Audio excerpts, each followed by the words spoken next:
Praise the lord. హల్లెలూయా. స్తోత్రం.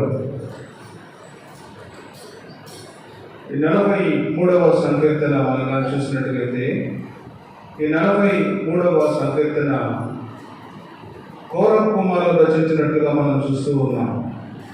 కోరహ్ కుమారులు సంకీర్తన రచిస్తూ దేవుని సన్నిధిలో వాళ్ళు ప్రార్థన చేస్తూ ఉన్నారు.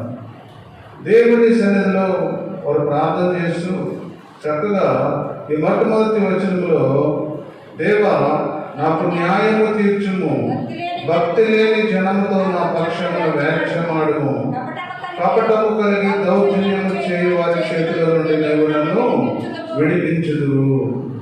దేవుని సన్నిధిలో బ్రతుకుతూ ఉన్న మనము, దేవుని సన్నిధిలో నడుస్తూ ఉన్న మనము, ప్రేమైనటువంటి దేవుని బిడ్డలారా, దేవుని సన్నిధిలో కోరహ్ కుమారులు ప్రార్థన చేస్తూ ఉన్నారు.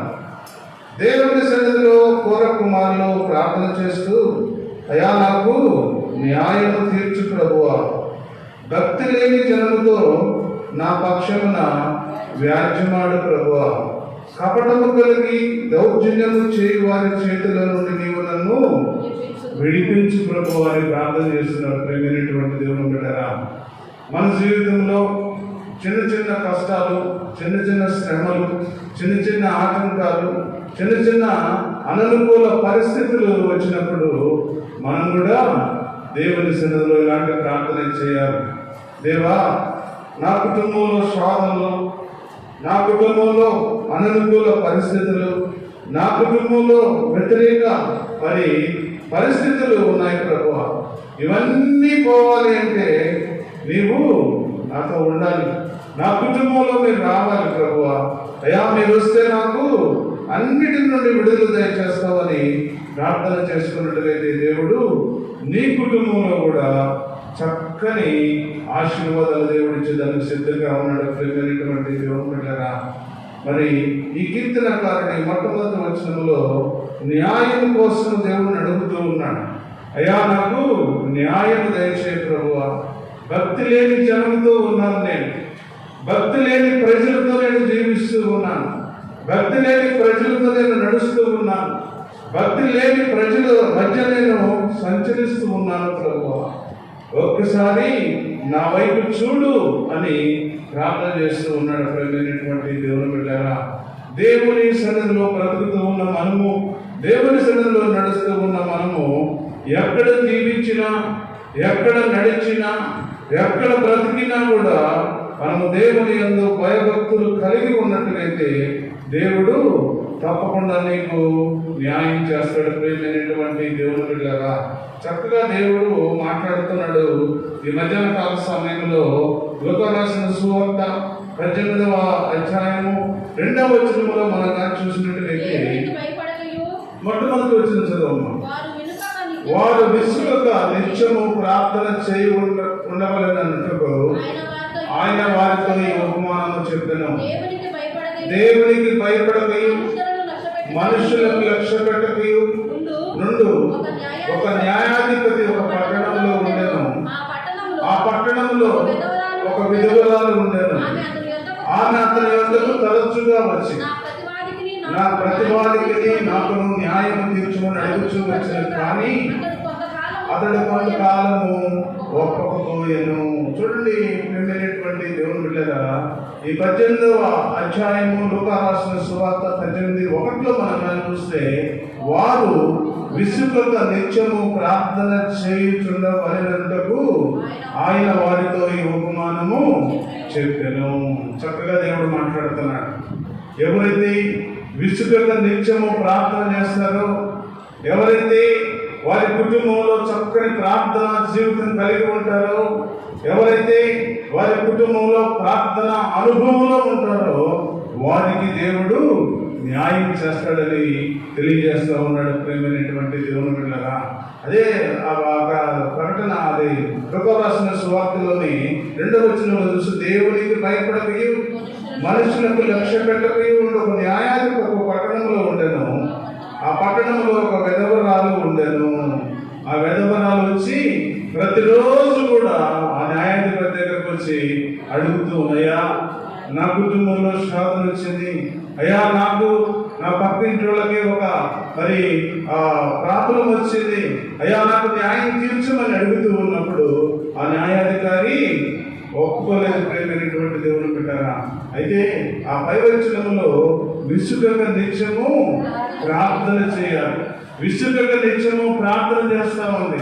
ఆ విధవరాలు ఎప్పుడు కూడా ప్రార్థన జీవితం కలిగి ఉంది. ప్రేమైనటువంటి దేవుని పెట్టారా, అందుకని ప్రార్థన జీవితం కలిగి ఉన్నందువల్లనే 6వ వచనంలో అంటాడు, మరియు ప్రభు ఇట్లను అన్యాయస్తుడైన ఆ న్యాయాధిపతి చెప్పిన మాట విండి, దేవుడు తాను ఏర్పరచుకున్న వారు దివారాత్రులు తను వచ్చి మొదలుపెట్టుకొని చుండగా వారికి న్యాయము తీర్చడా. దివారాత్రములు ప్రార్థన అనుభవం కలిగిన ఆ విధవరాలు జీవితంలో ఒక మేలు దేవుడు చేసినట్టుగా మనం చూస్తా ఉన్నాం. ప్రేమైనటువంటి దేవుని బిడ్డరా, ఈ మధ్యాహ్న కాల సమయంలో దేవుడు మాట్లాడుతూ ఉన్నాడు, నీతోటి నాతోటి మాట్లాడుతూ ఉన్నాడు. నీ కుటుంబంలో సమస్యలు ఉన్నాయా? నీ కుటుంబంలో వేదన, నీ దుఃఖంలో వేదన, నీ దుఃఖంలో అననుకూల పరిస్థితులు, నీ కుటుంబంలో శోధన, నీ కుటుంబంలో అనారోగ్య ఖాళీ నీ మీద ఉన్నదేమో. ప్రేమైనటువంటి సహోదరి సహోదరుడా, ఈ మధ్యాహ్న కాల సమయంలో విసుగగా నువ్వు కూడా దేవుని సన్నిధిలో మొరపెట్టుకుంటే దేవుడు నీకు జవాబిస్తాడని దేవుడు తెలియజేస్తా ఉన్నాడు. ప్రేమైనటువంటి దేవుని బిడ్డరా, ఈ మధ్యాహ్న కాల సమయంలో దేవుడు చాలా స్పష్టంగా మాట్లాడుతున్నాడు. దేవా, నాకు న్యాయము తీర్చుము, భక్తి లేని జనముతో నా పక్షమున వ్యాజ్యమాడము, కపటము కలిగి దౌర్జన్యము చేయ వారి చేతుల నుండి నీవు నన్ను విడిపించు ప్రభువా. ఎలాంటి పరిస్థితులైనా సరే విడిపిస్తాడు దేవుడు. ప్రేమైనటువంటి దేవుని బిడ్డరా, ఎందుకంటే ఆ అన్యాయస్తుడైన న్యాయాధిపతి దగ్గర వెళ్ళినప్పుడు మొదటైతే ఆయన ఒప్పుకోలేదు, న్యాయం తీర్చడానికి ఒప్పుకోలేదు. కానీ దివారాత్రులు ఆమె ప్రార్థన చేసింది. ప్రేమైనటువంటి దేవుని బిడ్డరా, ఎల్లప్పుడూ ప్రార్థన జీవితం కలిగిన ఆ విధవరాల జీవితంలో న్యాయం జరిగినట్టుగా మనం చూస్తా ఉన్నాం. ప్రేమైనటువంటి దేవుని బిడ్డరా, మన జీవితంలో కూడా ఏదైనా సమస్య వచ్చినప్పుడు, ఏదైనా ఆర్థికం వచ్చినప్పుడు, ఏదైనా అనుకూల పరిస్థితులు కలిగినప్పుడు, ఏదైనా దుఃఖ పరిస్థితులు మన జీవితంలో కలిగినప్పుడు నువ్వు కానీ ప్రార్థన జీవితం కలిగి, ప్రార్థన అనుభవంలో నువ్వు కానీ ముందుకు సాగగలిగినట్లయితే దేవుడు తప్పకుండా నీకు న్యాయం చేస్తాడు. ప్రేమైనటువంటి దేవుని బిడ్డరా, చక్కగా దేవుడు మాట్లాడుతున్నాడు. ఈ మధ్యాహ్న కాల సమయంలో నీవైతే ఎప్పుడు కూడా దివారాత్రులు ప్రార్థన చేసే అనుభవం నీకు కలిగి ఉండాలని, దివారాత్రులు దేవుడి సన్నిధిలో ప్రార్థించే అనుభవం నీకు కలిగి ఉండాలని దేవుడు కోరుకుంటా ఉన్నాడు. ప్రేమైనటువంటి దేవుని బిడ్డరా, 2వ వచనంలో మనం కానీ చూస్తే, నీవు నాకు దుర్గమైన దేవుడవు, నన్ను త్రోసివేసితివేమి, నేను శత్రు బాధ చేత దుర్గా ప్రాంతులనై సంచరింపనేలా. చక్కగా ఈ 2వ వచనంలో మనం కానీ చూసినట్లయితే దేవుణ్ణి అడుగుతూ ఉన్నాడు. ప్రేమైనటువంటి దేవుని బిడ్డరా, నీవు నాకు దుర్గమైన దేవుడవు, నన్ను త్రోసివేసితివి ఎలా ప్రభువా? ఎందుకు నన్ను త్రోసివేశావు? నా జీవితంలో ఎన్నో ఒడిదుడుకులు, ఎన్నో శ్రమలు, ఎన్నో ఆటంకాలు, ఎన్నో భయంకరమైన పరిస్థితులు వచ్చినా కూడా ప్రభువా నన్ను కాపాడావు కదా, ఇప్పుడు నన్ను ఎందుకు త్రోసివేశావు ప్రభు అని దేవుని సన్నిధిలో దేవుణ్ణి అడుగుతూ ఉన్నాడు. ప్రియమైనటువంటి దేవుని బిడ్డరా, ఒక్కొక్కసారి మన జీవితంలో కూడా మనం చేసే ప్రార్థనకు తగిన జవాబు పొందుకోలేని పరిస్థితుల్లో మనం ఉంటాం. ప్రియమైనటువంటి దేవుని బిడ్డరా, ఎందుకంటే మన పరిస్థితులు, మన ఆలోచనలు, మన నడక, మన చూపులు, మన పరిస్థితులన్నింటినీ కూడా దేవుని సన్నిధిలో యథార్థంగా ఉండాలో దేవుడు తెలియజేస్తా ఉన్నాడు. దేవుని సన్నిధిలో యథార్థంగా నువ్వు ఉంటే, దేవుని సన్నిధిలో నమ్మకంగా నువ్వు ఉంటే, దేవుని సన్నిధిలో యథార్థమైన బ్రతుకు నువ్వు బ్రతుకుతూ ఉంటే, దేవుని సన్నిధిలో పాత జీవితాన్ని వదిలివేసి నూతనమైన జీవితంలో దేవునికి ఇష్టమైన విధులను వారి కొనసాగినట్టుగైతే దేవుడు నిన్నెప్పుడు కూడా విడిచిపెట్టాలని దేవుడు తెలియజేస్తూ ఉన్నాడు. ప్రేమైనటువంటి దేవుని బిడ్డలారా, ఈ మధ్యాహ్న కాల సమయంలో దేవుడు మాట్లాడుతూ ఉన్నాడు మనందరితోటి. మరి వరకుమారులు అంటున్నారు, నీవు నాకు దుర్గమైన దేవుడవు, నన్ను త్రోసివేసితివేమి, నేను శత్రు బాధ చేత దుఃఖాక్రాంతుడని సంచరింపనేలా. నేను ఎందుకు తిరుగుతూ ఉన్నాను ప్రభువా? అయ్యా, ఎన్నో బాధలు, ఎన్నో శ్రమల వల్ల ప్రభువా నేను ఎందుకు తిరుగుతూ ఉన్నాను ప్రభువా అని దేవుని సన్నిధిలో అడుగుతూ ఉన్నారు. ప్రేమైనటువంటి దేవుని బిడ్డలారా, ఈ మధ్యాహ్న కాల సమయంలో ఫిలిప్పీ రాసిన పత్రికలో మనం చూసినట్లయితే, అపోస్తలుడైన పౌలు ఫిలిప్పీ రాసిన పత్రికలో మనం చూసినట్లయితే 3వ అధ్యాయము 17వ వచనంలో మనం చూస్తే, సహోదరులారా మీరు నన్ను పోలి నడుచుకున్నది, నేను మీకు మాదిరి అయిన ప్రకారము నడుచుకుని వారిని గురిపెట్టి చూడుడి. అనేకులు క్రీస్తు శిలువకు శత్రువులుగా నడుచుకొనుచున్నారు. వీరిని గురించి మీతో అనేక పర్యాయములు చెప్పి ఇప్పుడును ఏడ్చుచూ చెప్పుచున్నాను, నాశనమే వారి అంతము, వారి కడుపే వారి దేవుడు, వారు తాము సిగ్గుపడవలసిన సంగతుల యందు అతిశయపడుచున్నారు. భూ సంబంధమైన వాటి యందే మనస్సు ఉంచుకొనుచున్నారు. మన పౌరస్థితి పరలోకమందున్నది, అక్కడ నుండి ప్రభు అయిన యేసుక్రీస్తు రక్షకుని నిమిత్తము కనిపెట్టుకొని విన్నాము. దేవుడు మాట్లాడుతున్నాడు ఈ మధ్యాహ్న కాల సమయంలో. ఎందుకు నీకు బాధ వచ్చింది? ఎందుకు నీకు శ్రమ వచ్చింది? ఎందుకు కుమారులు అంటారు, నీకు నాకు దుర్గమైన దేవుడవు, నన్ను నీవు త్రోసివేశావు ఎందుకు ప్రభు అని అడుగుతా ఉంటే ఆన్సర్ ఫిలిప్పీ పత్రికలో చెప్తా ఉన్నాడు. ప్రియమైనటువంటి దేవుని బిడ్డలారా, అనేకులు క్రీస్తు శిలువకు శత్రువులుగా నడుచుకొనుచున్నారు. దేవునికి వ్యతిరేకమైన ఆలోచనలు, దేవునికి వ్యతిరేకమైన స్వభావము, దేవునికి వ్యతిరేకమైన పనులు, దేవునికి వ్యతిరేకమైన ఆలోచనలు, దేవునికి ఇష్టంగా జీవించకుండా, దేవుడికి ఇష్టంగా బ్రతకకుండా ప్రేమైనటువంటి దేవుడు బిడ్డలారా, దేవుడు ఈ మధ్యాహ్న కాల సమయంలో మాట్లాడుతూ ఉన్నాడు.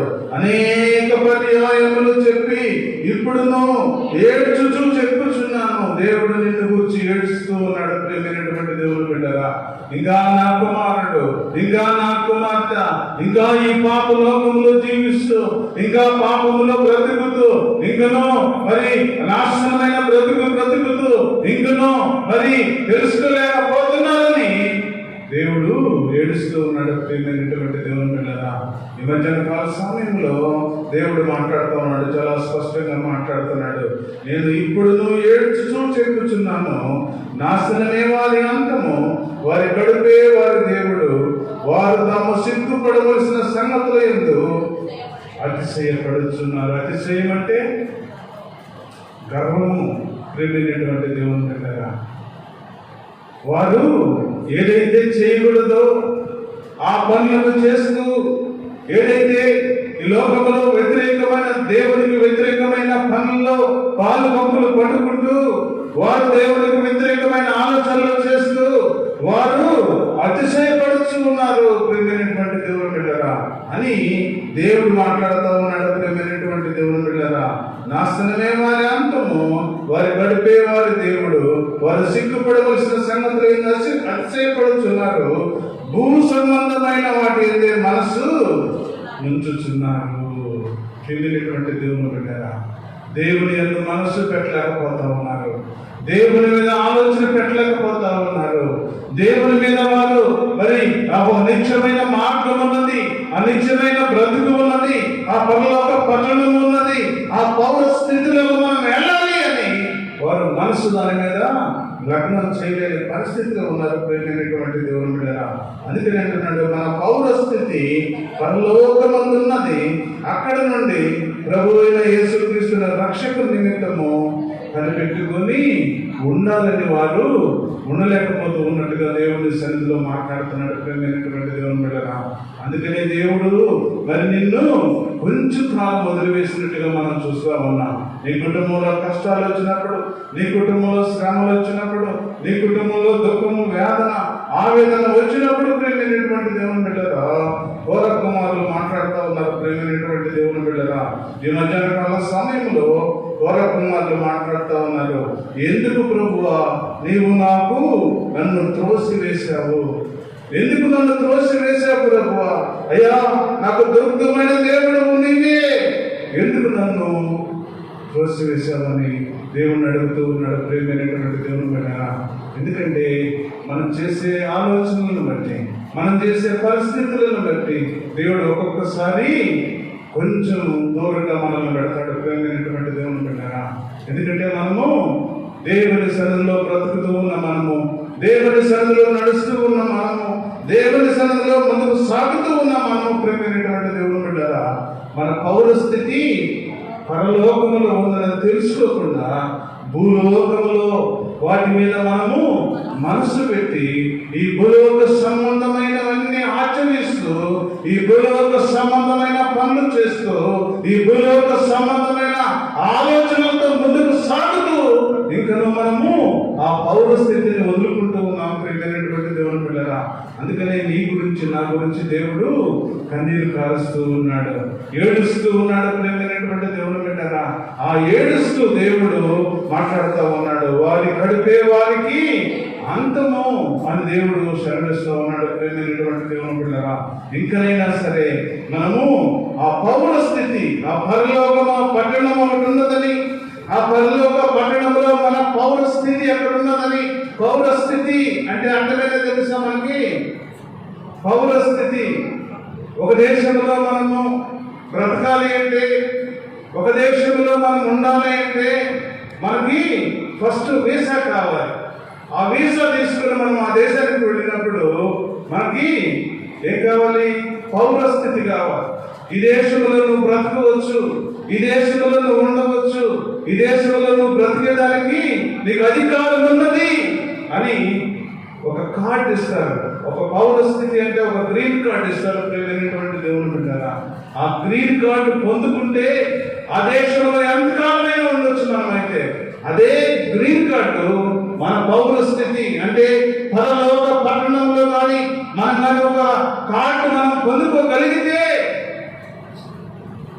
ప్రియమైనటువంటి దేవుని బిడ్డరా, అది ఎక్కడి నుంచి పొందుకోవాలో తెలిసిన ఈ భూలోకంలో ఉన్నప్పుడు మన పరిస్థితులు, మన ఆలోచనలు, మన క్రియలు, మన చేష్టలు, మన చూపు, మనలో యథార్థత, మనలో నమ్మకము, మనలో ప్రేమ, మనలో పరిశుద్ధత, ఇవన్నీ కూడా ఆ పౌరస్థితికి క్వాలిఫికేషన్స్. ప్రియమైనటువంటి దేవుని బిడ్డరా, ఈ పౌరస్థితిలో మనం పొందుకోవాలంటే ఇవన్నీ టెస్టులు అన్నమాట. మనకి ఈ లోకంలో బ్రతుకుతూ ఉన్న మనకు ఇవన్నీ కూడా ఒక పరీక్ష.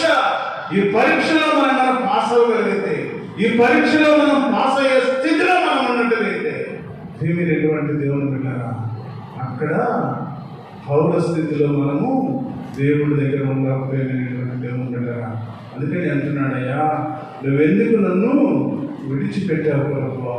అయ్యా, నేను ఈ లోకంలో బ్రతుకుతూ ఉన్న నేను ఎంతకాలం నాకు దుర్గమైన దేవుడు నీవే కదా, నన్ను ఎందుకు విడిచిపెట్టావు ప్రభు అని దేవుణ్ణి అడుగుతూ ఉన్నాడు. ప్రేమైనటువంటి దేవుని బిడ్డరా, ఇంకా నా జీవితంలో ప్రేమైనటువంటి దేవుని బిడ్డరా, ఇంకా మనము దేవునికి వ్యతిరేకమైన, దేవునికి ఆయాసకరమైన, దేవునికి అయిష్టమైన కార్యాలలో మనం పాల్పంపులు పొందుతూ ఉన్నామేమో.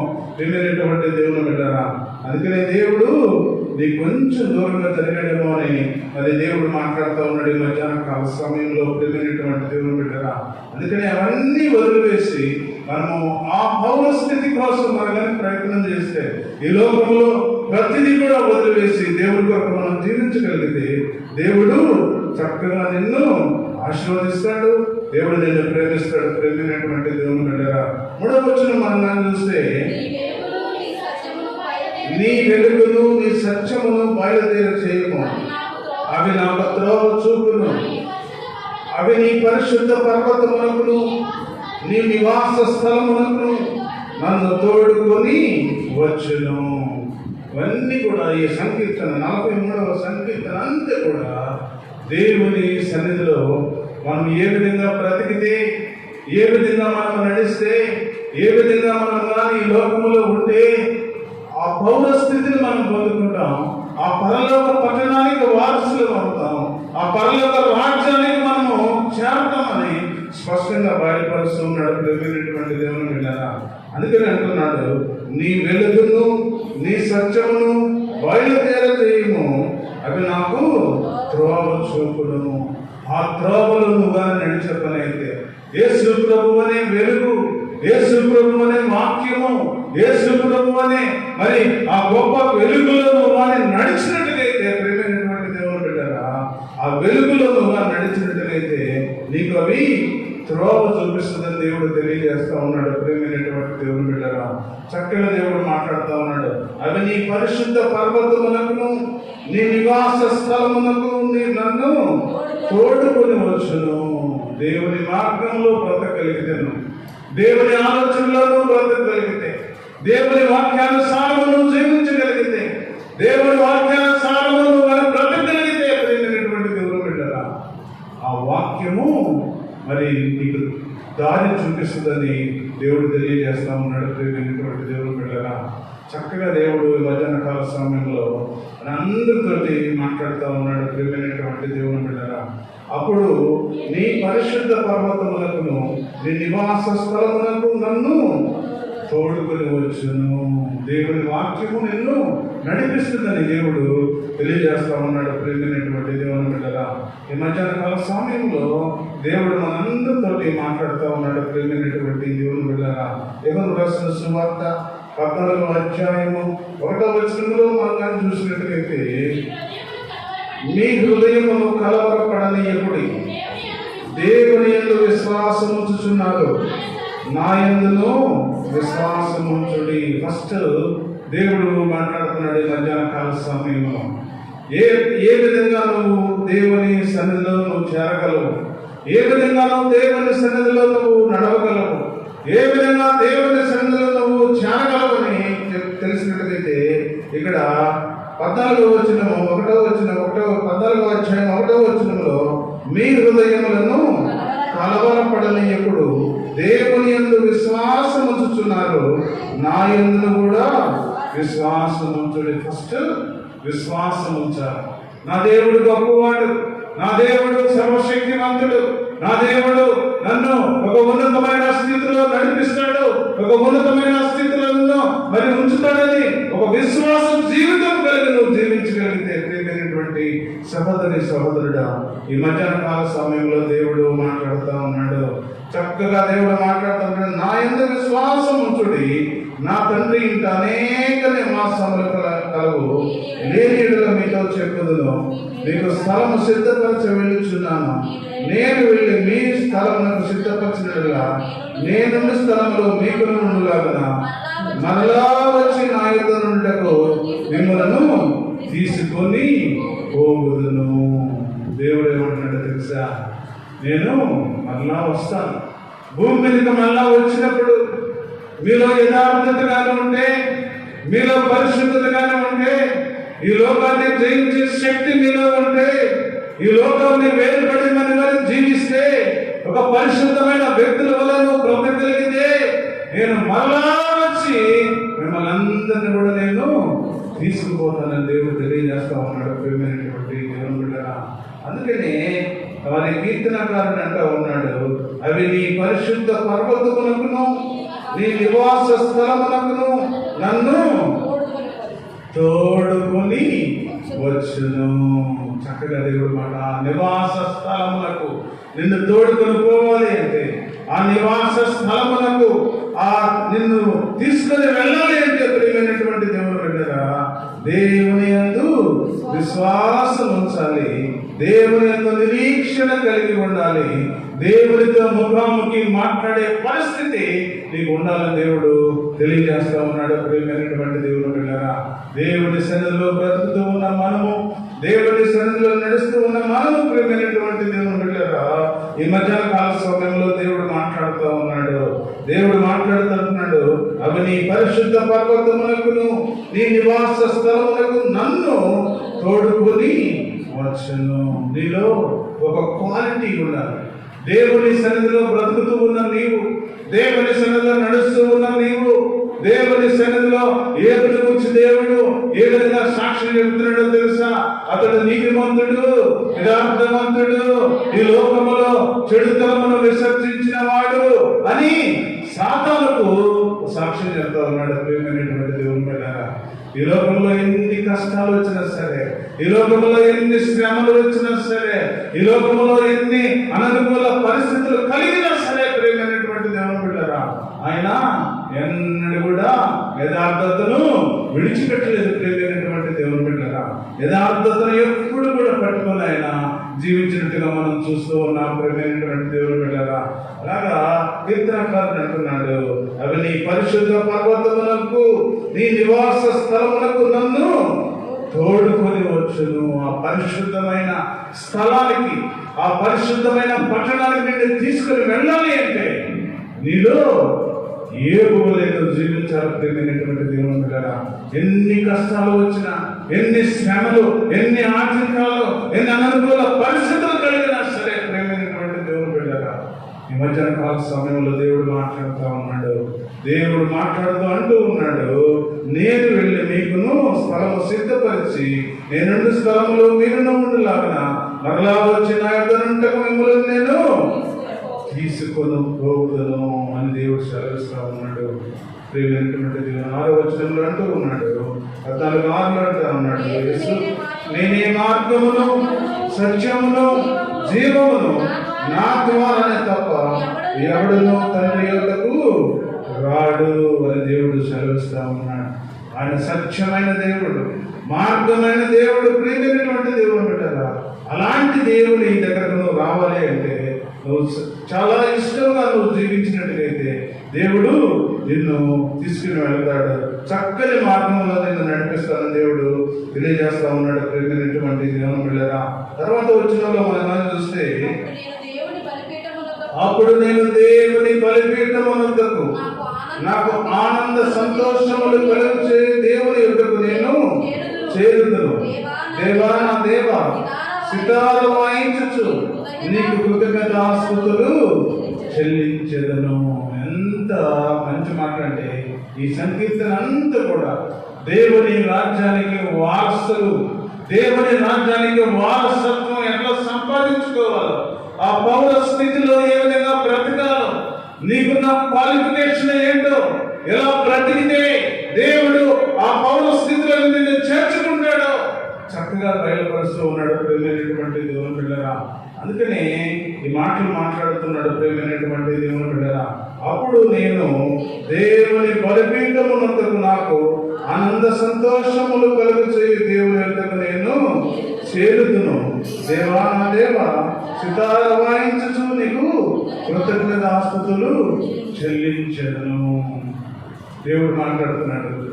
వాళ్ళు మాట్లాడుతూ అంటున్నాడు, అయ్యా నేను నీ దగ్గరికి చేరుతున్నాను ప్రభువా, నీ దగ్గరికి నేను చేరితే అక్కడ ఎంతో సంతోషం ఉంటుంది, అక్కడ ఎంతో ఆనందం ఉంటుంది, అక్కడ ఎంతో మరి ఆశీర్వాదం ఉంటుంది ప్రభువా అని దేవుడిని స్తుతిస్తా ఉన్నాడు. ప్రియమైనటువంటి దేవుని బిడ్డలారా, అక్కడికి చేరాలి అంటే, ఆ పరిస్థితుల్లో మనం పొందుకోవాలి అంటే, నువ్వు ఈ లోకంలో ఏ విధంగా జీవించాలి, నువ్వు ఏ లోకంలో ఏ విధంగా బ్రతకాలి, నువ్వు ఏ లోకంలో ఏ విధంగా సంచరించాలి. ప్రియమైనటువంటి దేవుని బిడ్డలారా, ఈ మధ్యాహ్న కాల సమయంలో ప్రకటన గ్రంథము 21వ అధ్యాయము మరి 27వ వచనంలో మనం చూసినట్లయితే, గొర్రె పిల్ల యొక్క జీవ గ్రంథమందు వ్రాయబడని వారే దానిలో ప్రవేశించుదురు.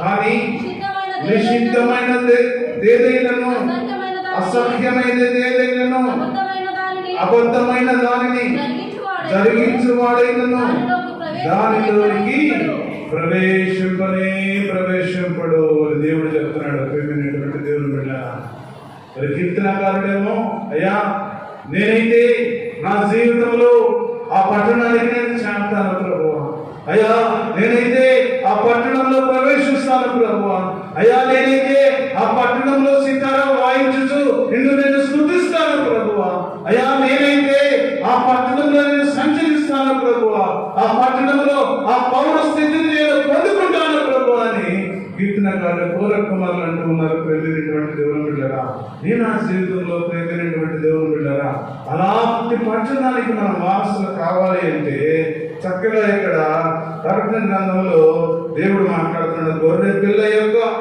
జీవ గ్రంథమందు రాయబడిన వారే దానిలో ప్రవేశించుదరు.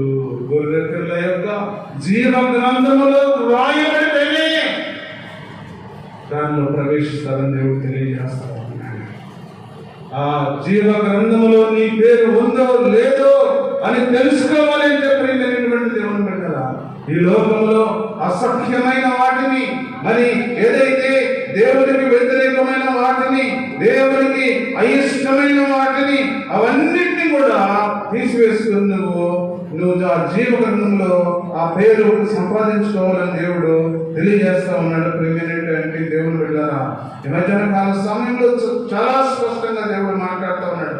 దానిలో కానీ నిషిద్ధమైన ఏదైనా అసఖ్యమైన దానిని, అబద్ధమైన దానిని జరిగించువాడైనను దానిలోనికి ప్రవేశింపడని దేవుడు హెచ్చరిస్తూ ఉన్నాడు. ప్రేమైనటువంటి దేవుని బిడ్డలారా, ఈ మధ్యాహ్న కాల సమయంలో ఈ లోకంలో మనం ఎంతకాలము జీవించిన, ఈ లోకంలో ఎంతకాలము నడిచిన, ఈ లోకంలో ఎంతకాలము మనము ముందుకు సాగిన ప్రేమైనటువంటి సహోదరి సహోదరుడా, ఈ మధ్యాహ్న కాల సమయంలో దేవుడు చాలా స్పష్టంగా మాట్లాడుతూ ఉన్నాడు.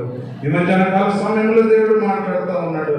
నీ బ్రతుకు ఏ విధంగా ఉంది, నీ ఆలోచన ఏ విధంగా ఉన్నది, నీ యథార్థత ఏ విధంగా ఉన్నది, నీ పరిస్థితి ఏ విధంగా ఉన్నదో ఒక్కసారి ఆత్మ పరిశీలన చేసుకోమని దేవుడు చాలా స్పష్టంగా మాట్లాడుతూ ఉన్నాడు. ప్రేమైనటువంటి దేవుని బిడ్డలారా, ఆ పట్టణానికి నువ్వు చేరాలి అంటే నిషిద్ధమైనది కానీ, అసహ్యమైనది కానీ, అబద్ధమైన దాన్ని కానీ ఏది కూడా జరిగించకూడదని దేవుడు తెలియజేస్తా ఉన్నాడు. ప్రేమైనటువంటి దేవుని బిడ్డలారా, చక్కగా దేవుడు మాట్లాడుతూ ఉన్నాడు. ఇంకను ఆ 22వ అధ్యాయంలో మనం చూసినట్లయితే, ఆ 22వ అధ్యాయంలో మనం చూస్తే ప్రకటన గ్రంథము మరి 12వ వచనంలో మనం చూస్తే, ఇదిగో త్వరగా వచ్చుచున్నా వాని క్రియలు చొప్పున ప్రతి వారికి ఇచ్చుటకు నేను సిద్ధపరిచిన జీవితం నా వద్ద ఉన్నది. నేనే అల్ఫయు ఒమేగయు, మొదటి వాడను కడపటి వాడను, ఆదియు అంతమునై ఉన్నాను.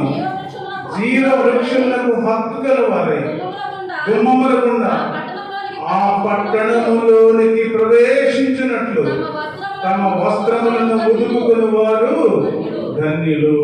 చక్కగా దేవుడు మాట్లాడుతున్నాడు.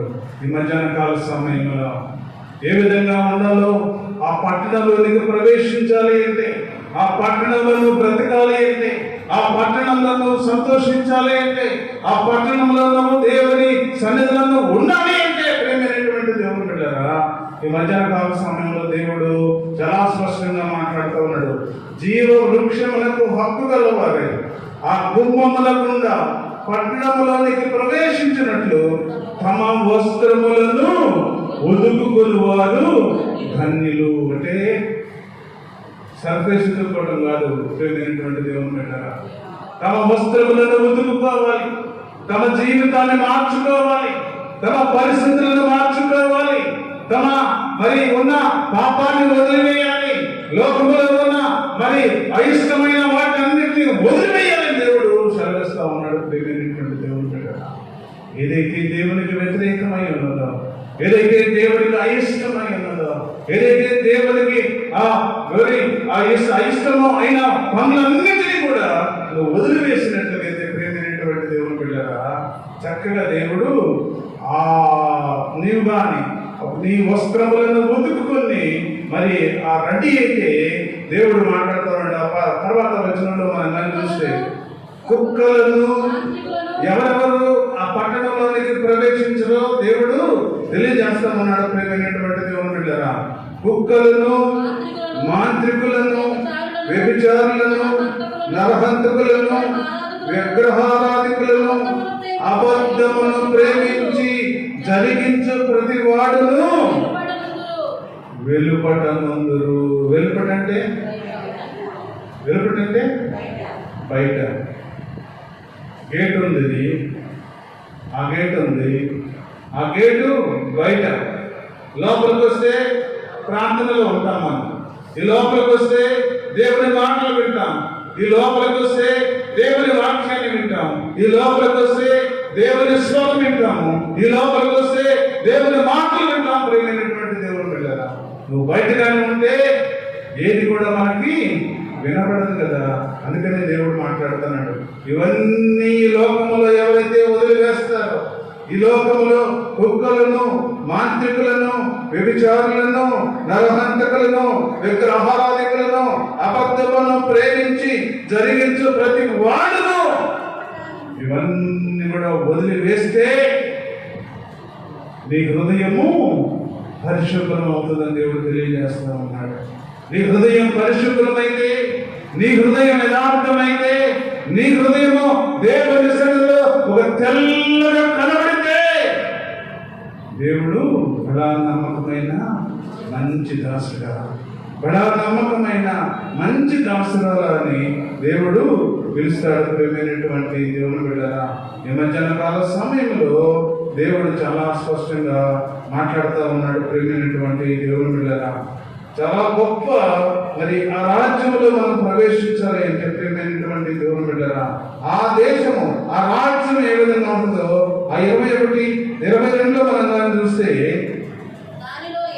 సర్వాధికారి అయిన దేవుడు, ప్రభువును, గొర్రె పిల్లయు దానికి దేవాలయమై ఉన్నాడు. ఆ పట్టణంలో ప్రకాశించుటకు సూర్యుడైనను చంద్రుడైనను దానికి అక్కరలేదు. దేవుని మహిమయే దానిలో ప్రకాశించుచున్నది. గొర్రె పిల్లయే దానికి దీపమై ఉన్నదని దేవుడు తెలియజేస్తా ఉన్నాడు. ప్రియమైనటువంటి దేవుని బిడ్డరా, ఆ దేశంలోనికి, ఆ రాజ్యంలోనికి మనం కానీ వెళితే ప్రియమైనటువంటి దేవుని బిడ్డరా, ఎంత మంచి మరి ఆ పరిస్థితులు అంటే ఎల్లప్పుడూ దేవునిని ఇక మీద శాపగ్రస్తమైనది అని దానిలో ఉండదు అని దేవుడు తెలియజేస్తామన్నాడు. ఈ లోకంలో శాపగ్రస్తమైన బ్రతుకుతున్నాం మనల్ని. ఈ లోకంలో శాపములో బ్రతుకుతున్నాం మనలను. ఈ లోకంలో శాపములో జీవిస్తున్న మనలను ప్రేమినటువంటి దేవుని బిడ్డరా, దేవుడు మాట్లాడుతూ ఉన్నాడు. ఇక మీదట శాపగ్రస్తమైనది ఏది దానిలో ఉండదు. దేవుని యొక్క గొర్రె పిల్ల యొక్క సింహాసనము దానిలో ఉండును. గొర్రె పిల్ల సింహాసనము దానిలో ఉంటది. ఆ గొర్రె పిల్ల సింహాసనము ఎదుట మనము కూర్చొని ఎల్లప్పుడూ దేవుడిని స్తుతించే వారిగా మనం దేవుడు తెలియజేస్తా ఉన్నాడు. ప్రియమైనటువంటి దేవుని బిడ్డరా, అక్కడ జీవించాలి అంటే, అక్కడ బ్రతకాలి అంటే ప్రియమైనటువంటి దేవుని బిడ్డరా, ఆయన దాసులు ఆయనను సేవించు, ఆయన ముఖ దర్శనము చేయుచుందరు. ఆయన నామము వారి నొసళ్ళ మీద మరి ఉంటుందని దేవుడు తెలియజేస్తా ఉన్నాడు. ప్రేమైనటువంటి దేవుని బిడ్డరా, ఈ మధ్యాహ్న కాల సమయంలో ఆ పట్టణానికి నువ్వు చేరాలి అంటే, ఆ పట్టణంలో నువ్వు జీవించాలి అంటే ప్రేమైనటువంటి దేవుని బిడ్డరా, ఈ మధ్యాహ్న కాల సమయంలో దేవుడు చాలా స్పష్టంగా నీతో నాతోటి మాట్లాడుతూ ఉన్నాడు. ఎందుకంటే కీర్తనకారుడు అంటున్నాడు, అప్పుడు నేను దేవుని బలిపీఠమునందుకు నాకు ఆనంద సంతోషములు కలుగచేయి దేవుని యొద్దకు నేను చేరతాను. ఆ దేవుని యొద్దకు నేను చేరితే ఎట్లా ఉంటుందంటే, నా దేవా సితార వాయించుతూ నీకు నేను కృతజ్ఞతాస్తుతులు చెల్లిస్తాను ప్రభువా. అక్కడికి వెళ్ళి దేవుని సన్నిధిలో మనం కూడా అలా దేవుని సన్నిధిలో కృతజ్ఞతాస్తుతులు చెల్లించే వారిగా ఉంటే, ఈ లోకములో వదిలివేయవలసి కానీ వదిలివేస్తే, దేవుని సన్నిధిలో యథార్థంగా బ్రతికితే, దేవుని సన్నిధిలో మనము నిందారహితులుగా మనం బ్రతకగలిగితే, దేవుని సన్నిధిలో మనం కూడా అలాగా సంతోషిస్తాం. ప్రియమైనటువంటి దేవుని బిడ్డలారా, ఆ చివరి వచనంలో మనం కానీ చూస్తే, నా ప్రాణమా నీవేళ కృంగి ఉన్నావు, నాలో నీవేళ తొందరపడుచున్నావు, దేవుని యందు నిరీక్షణ ఉంచుము, ఆయన నా రక్షణకర్త, నా దేవుడు, ఇంకనూ నేను ఆయనను స్తుతించెదను. దేవుడు మరి మధ్యాహ్న కాల సమయంలో చక్కగా మాట్లాడుతున్నాడు మన అందరితోటి. వరకుమారులు అంటూ ఉన్నారు, నా ప్రాణమా నీవేలా కృంగి ఉన్నావు, ఇంకా ఎందుకు కృంగి ఉన్నావు నువ్వు, నా దేవుని యందు నువ్వు నిరీక్షణ ఉంచు. ఆయన గొప్ప దేవుడు, మనల్ని ప్రేమిస్తున్న దేవుడు, మనల్ని నడిపిస్తున్న దేవుడు, మనల్ని యథార్థంగా ఉన్న దేవుడు, ప్రియమైనటువంటి దేవుడు.